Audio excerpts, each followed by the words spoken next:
High friends, তো good morning, welcome back to my channel Milonpriya ব্লগে তোমাদের সবাইকে স্বাগতম। তো তোমরা সবাই কেমন আছো? আশা করি ভালো আছো, আমিও খুব ভালো আছি। তো তোমরা ভাবছো আমি শ্বশুর বাড়িতে কবে এলাম। তো আমি কালকে এসেছি, মানে সরস্বতী পুজোর আগের দিন। আজকে ছিল সরস্বতী পুজো। তো পুরো তোমাদের দাদাভাইও চলে এসেছে কাল সন্ধ্যাবেলাতে।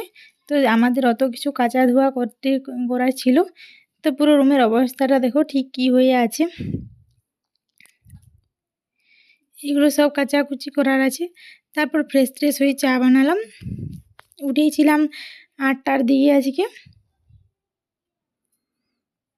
আজকে তো সরস্বতী পুজো ছিল আজকে। তারপর যেমন বেরিয়েছি, রুমটা হালকা পাতলা একটু গুছিয়েছি, খুব একটা গুছাতে পারিনি। এগুলো সব কাচা ধোয়া করার জন্য এখানে রাখা আছে, হালকা পাতলা গুছিয়েছি।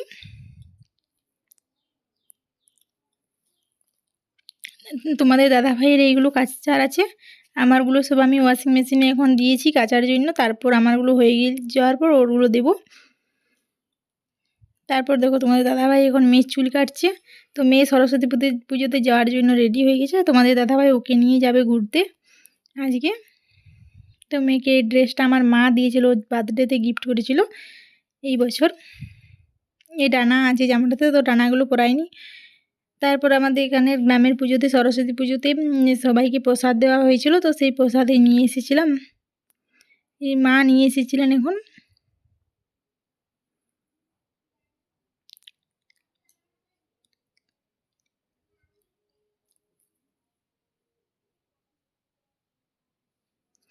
তারপর আমিও স্নান টান করে রেডি হয়ে গেলাম আমাদের গ্রামে যাব বলে। এই শাড়িটা আমি অনলাইনে কিনেছিলাম। তো তারপর দেখো গ্রামে চলেও এসেছি ঠিকঠাকভাবে। এখানে তো আমি ভিডিও বানাতেই পারিনি, এইখানে চলে এসেছি। তারপর তোমাদের দাদাভাই মেয়েকে নিয়ে চলে এসেছি। এই হেয়ার ব্যান্ডটা রাস্তা থেকে কিনেছিল। তো ভাত খেলাম আমি, মুগ ডাল হয়েছিল, একটা সবজি হয়েছিল। তারপর চা করলাম বিকালবেলাতে। আজকে তো পিঠা হবে, তার জন্য ছানা বসিয়েছি এখানে। তারপরে এখানে কাঁকড়া পিঠা হচ্ছিল। তো সেই দিন আমার শরীর এতই খারাপ ছিল, প্রচুর খারাপ ছিল। আগের দিন আমি তো কোনো ব্লগ বানাতেই পারিনি। তো আমার ব্লগগুলো দিতেও প্রচুর লেট হচ্ছে। আমার প্রচুর শরীর খারাপের মধ্যেই কিছুদিন ছিলাম। তো সরস্বতী পুজোর দিন বেশি শরীর খারাপ ছিল, যার জন্য কোনো ভিডিও সেরকমভাবে বানাতেই পারিনি।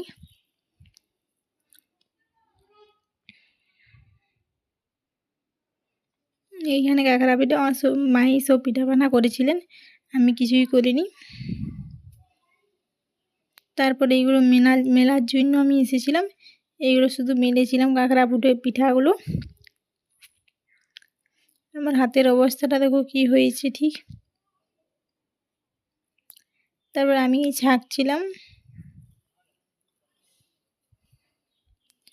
মা তো উনি তো সকাল থেকে সব কিছু করেই যাচ্ছিলেন। তো আমি ওনাকে বললাম যে আমাকে দেন, এখন আমি করছি।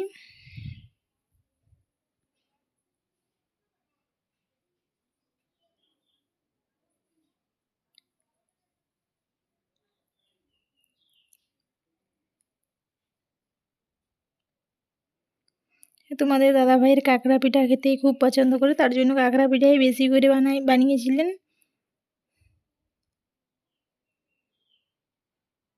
তো আজকের ভিডিওটা এখানেই শেষ করছি। ভিডিওটা তোমাদের কেমন লাগলো জানিও।